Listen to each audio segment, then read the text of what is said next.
as someone who like is wanting to sell a business, when would you recommend having that conversation? Who do you loop in? How do you even start that process? Because from my understanding, it can be 6 months process or a 6 year process depending on complexity. So when is a good time to start and think about that conversation? What a terrible answer I'm about to give you. It's always the right time to start that process. And so, if you plan on exiting in 6 months and you haven't started it, you got to start the process right now. If you plan on exiting in 6 years, you should have a strategic plan in place. And in my opinion, that involves your tax advisor, your wealth manager, and your business attorney. Welcome to Metcalf Money Moment, the podcast. Unlock financial clarity and confidence with expert insights to achieve your goals. Hosted by Jeff Graham, Ethan Hutchison, and Eric Wymore. Each episode offers decades of combined expertise in wealth management, retirement planning, and more. Join us for practical strategies to inspire your financial journey. Now your hosts.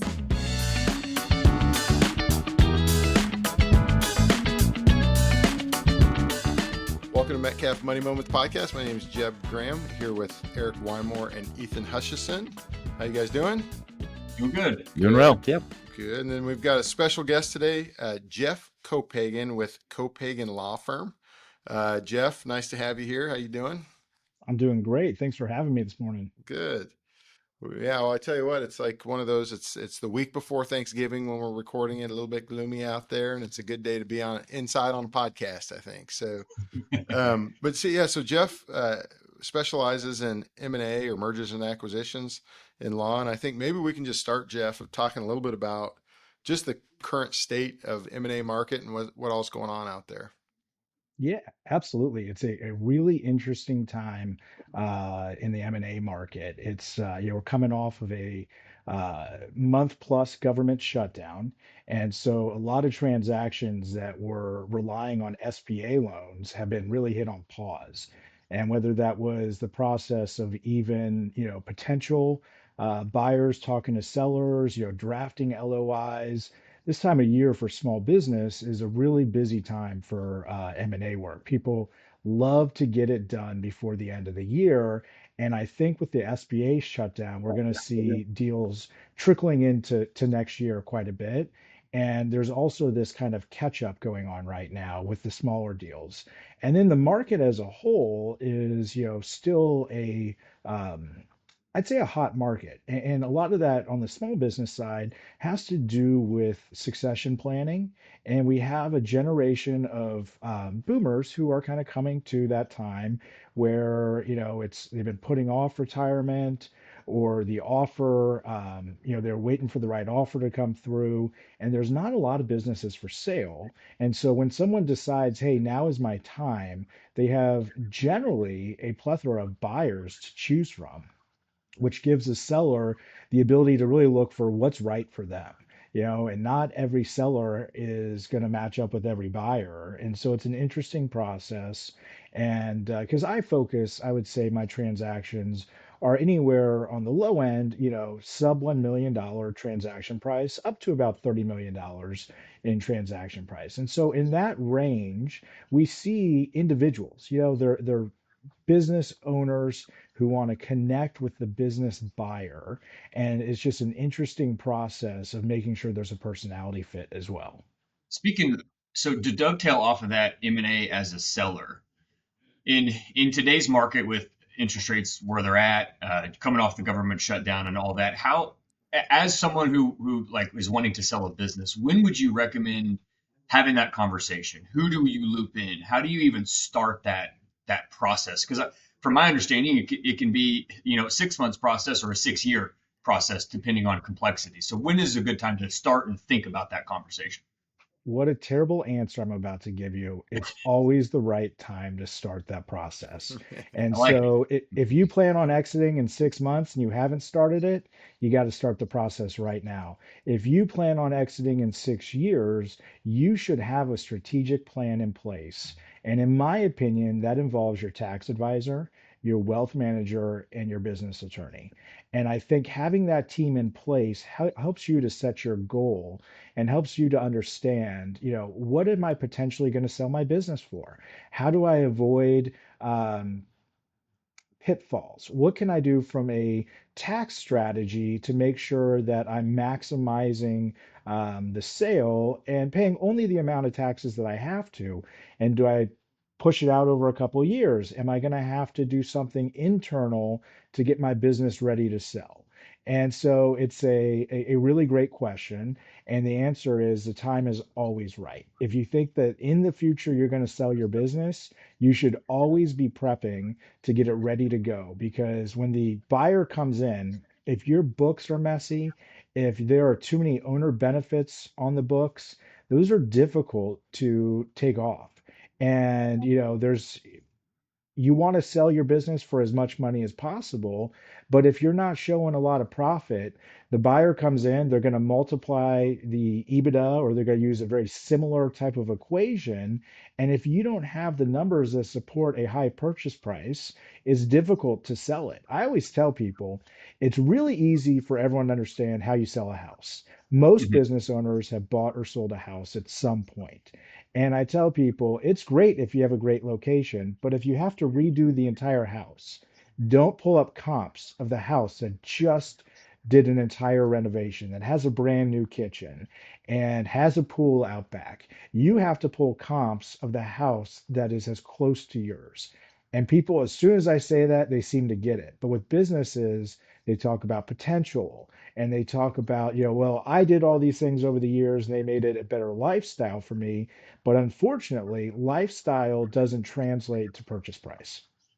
Well said. I like that. Hey, so piggyback on that. So I can think of two clients right now that are in their 70s that are business owners, have profitable businesses, and have tried over the years to have an internal successor, right? Have hired people and none of them have worked out. And I know at some point they're going to get to the point where they're like, okay, it's time to retire. We've got to figure this out. And obviously, yeah, are you able to talk a little bit about the process of somebody that does not have an internal succession plan? Whether that's, going to market through a business broker or that sort of thing. Have you handled some transactions like that? And can you speak to that at all? Yeah, absolutely. So I generally have anywhere from 5 to 10 active transactions at any given time. And I've been doing this now for, 13 years. And so, because of that, I've really seen all types of transactions, and they all are different. That's the one thing I always tell people. No two are exactly the same. And so, I've seen clients have great relationships with the brokers, have really great experiences with the brokers. And I've seen, unfortunately, buyers and sellers who've had bad experience with brokers. And as far as internal succession, what I think is most important, if the fit isn't right, it's okay to say no. It's okay to pivot and change your plans. There's a lot of different reasons to sell a business, and there's a lot of different motivations. For some clients, they want to sell the business for absolutely as much money as possible, and they are or are not concerned about their employees long term, and that's okay. And then there are other sellers who are like, I need the right buyer. I need to know that my employees and my customers are going to be handled as close to the way as I've handled them in the past. And when that's the process, it's kind of like dating. You got to find the right buyer. You got to take the time to get to know them and need to make sure that there is a culture fit. And everyone loves to talk about culture. It's, the buzzword that people like to throw around, but it really can't be made, in my opinion. It's either there or it isn't. And if you have a certain set of culture and you want that to continue, you need to find a buyer who's similar to you. And so if you're using a broker, tell them what's important. It's easy to say, I want the highest purchase price. But if that's not actually the most important thing to you, then be honest. Open lines of communication are the best way to avoid those pitfalls in the future. So you've mentioned pitfalls a couple of times. What are some of the pitfalls that you see most often? What is the process to kind of clean up those pitfalls, maybe even on a timeline process? What are things that people can just avoid, or makes it easier to avoid? Um, so they don't have to spend the extra time cleaning them up. Yeah, absolutely. Great question. I think that, it's what I see the most as far as obstacles or friction points is what I'm going to call when there's a difference of sophistication. And, I tell people all the time, you've been running your business, and sometimes clients will be like, oh, I'm sorry, I don't understand this. And I say, you've been making widgets for 50 years. I couldn't make a widget if you gave me a year to figure it out. Don't apologize that due diligence is something that you're not familiar with. But what happens is a lot of times you maybe have a buyer who's bought and sold multiple businesses, and because of that, they have an experience that they're trying to avoid, right? So something happened in the past, and so they may have more questions in the due diligence process where they want to get down to minutia, and the seller is starting to get a little bit irritated by it. And they're going to say, why are they doing this? And I should even rewind. Sometimes it happens with a lender. When you're using an institutional lender and the buyer is answering to a bank and the seller says, well, why do they need this? Why do they need that? I try to tell them, think of it as there's a list and there's a bunch of boxes that need to get checked. We can try to figure out why. Why do they need this? It seems like it's extra. And, I'm a single owner LLC. I don't have, let's say, corporate minutes. And that's something that I see quite a bit. If you're a single owner, maybe you haven't had an annual meeting for the last 15 years. But if the lender says, hey, we need it, and you've been the owner for the last 15 years, let's make sure that we give them the paperwork that they need to check that box. And so I think it's just having, really good advisors in place so that way your attorney can tell you, hey, this isn't because they need to get into your business, more than is necessary. It's that they need to get into your business as much as they would for any transaction because that person has a job and their job is to check those boxes. So don't take it personal. They asked for, something and hey, we need to see receipts or proof of funds. And sometimes like, oh, well, why? And I try to just make sure that, the why is because we're trying to get to the finish line here. And, the obstacles, if they're small hurdles or large hurdles, really when we're, to, I guess, stick with that analogy, if we're running a race and we're running hurdles, you got to jump over them. Right. Yeah, a lot of sellers fatigue, I'm guessing that you deal with on a regular basis when you're dealing with the 5 to 10, 15 or 5 to 10 transactions.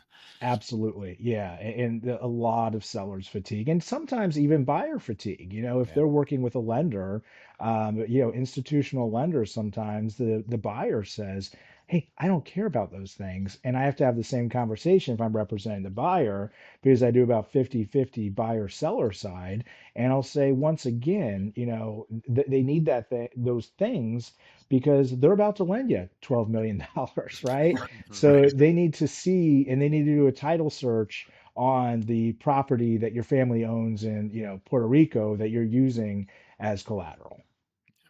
Nice. So Jeff, to this, I think we just kind of went through a few different deal structures to a degree, but can you talk a little bit about the most, like when you're talking about an internal succession, what is the most common deal structure that you're seeing? Do you see, people usually go get a loan and pay it up front? Are you seeing multiple year earnouts? Is it kind of all of the above, or what's the most common, way Yeah, I would people get I bought? would say it is all of the above, but at the same time, when you have internal succession, we see more seller notes than we do in other types of transactions. And that could be, I'm working on one right now where it's 90% seller financed. And that's because money's expensive right now. And so the buyer has a long-standing relationship with the seller, and there's a trust factor that's in place. And because of that, the seller is acting as the bank and they're able to get interest on it, but it's an interest rate that's lower than the lenders are willing to offer the buyer. And so I would say that not majority, but maybe, a higher number are utilizing seller notes when we're talking about internal succession. Hmm. But at the end of the day, most sellers want cash up front. They want as much money as possible. Now, even when dealing with the SPA, many times they will require some seller participation. And so there will, even though there's a large chunk being paid up front, maybe 80%, there could be a seller, carryback note, and it can be structured, straightforward. Hey, we're lending the buyer $500,000, and we're going to do it at 6.5% interest, payable subordinate to the SBA, and over X amount of years. And then I also see them where they're creative, and it's hey, seller, can you help me get to the finish line? I need you to consult and offer services for the next 5 years. You get to basically be retired, but I need, support with these key clients. And if we're able to grow them, great. Instead of me giving you $500,000, you may earn up to 750,000, $1 million. Whatever the case is, I, as an attorney, always love win-win scenarios. And Hmm. so if there is a situation where the seller can assist the buyer for growth, to me, that's fantastic. Hmm. Is there anything that you would recommend for a seller, like when they're carrying the note, to do to protect themselves to make sure that they get paid, whether that's collateralizing the business or are there other things that they would do to protect themselves in that circumstance? Yeah, absolutely. So when I'm working with the seller, we definitely want to make sure that they have some sort of secured interest in the business, in the person, in the assets. And it really, it's going to depend on the business type. If it is a inventory heavy business, it's a lot easier. They're able to, put a lien or UCC filing on the inventory some of the time. And some of the time it depends on the lender. And then there's personal guarantees, there are corporate guarantees, there's other forms of collateral. I've seen a classic car used as collateral before on a business transaction. And so the answer is yes, we want to, protect the seller as much as possible. And then there's also, we'll draft the documents in a way that if payments are missed, then it triggers X, Y, or Z. And traditionally it'll be the acceleration of payment. But we've also done it in the past where it's hey, if you miss a payment, I have the opportunity to buy back the business. And we try to avoid that as much as possible because the seller wants to walk away. But if I'm working with a younger seller, sometimes they don't have an issue with that being the collateral because they know if they can buy the business back at a discount that they've already won. But certainly we try to avoid that. That is really a last scenario that we look at.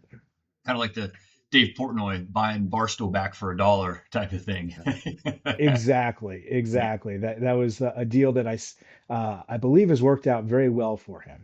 I think so. Yeah. Yeah, he's still eating pizza all the time, but now he gets to travel on his second and third jet. Yep. Yep. Seems like a lot of things have worked out really good for him, doesn't Yeah. it? Yeah. Yes, it does. But that's probably a whole different podcast. That is. Probably. Yeah.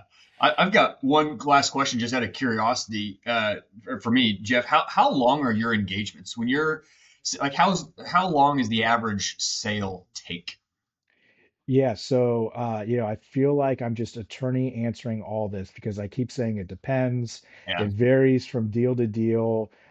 I've been brought in and closed deals in 4 weeks when it's, due diligence has been complete and I'm coming in to memorialize terms and I'm not really a part of the team, but that's okay, right? If you need a good business attorney and you're at that process, I rarely will tell you no. But the typical engagement is going to be something closer to 6 to 9 months. Okay. And so my preference is that I'm brought in pre-LOI because it gives us an opportunity to discuss what's important to you, how do we memorialize terms, how do we put everything on the table. And I've also worked on deals that, went 2 or 3 years.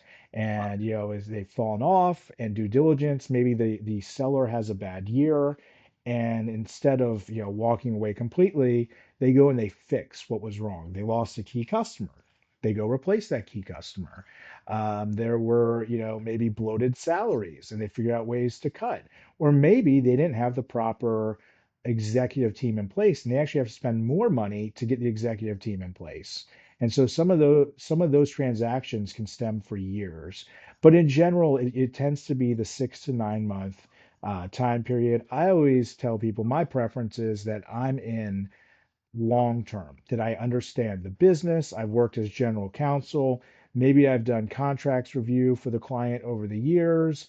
And then I have an understanding of their personality because then I know what's important to them. I have I kind of feel as if I'm part of the team and they're going to hear, all right, we, and we're going to do this. And I always remind them, I know it's you. I know it's you. But I like to feel that as a team, that we're really looking at everything as a we because it just gives me an ability to implement, the business terms that are important to both sides.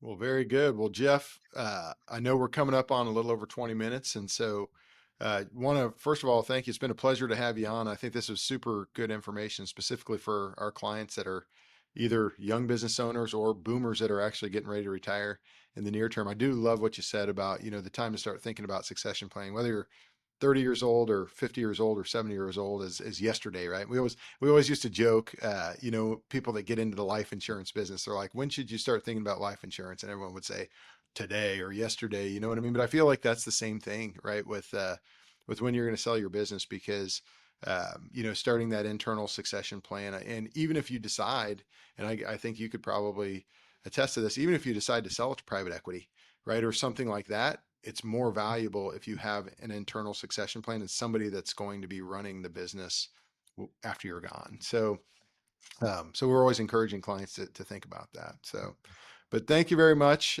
We really appreciate you being on. This is great info. And this is Metcalf Money Moment podcast signing off.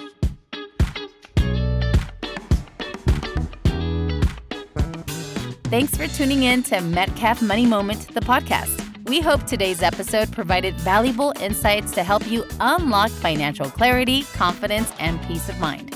For more expert advice and resources, visit metcalfpartners.com. Until next time, make every money moment count.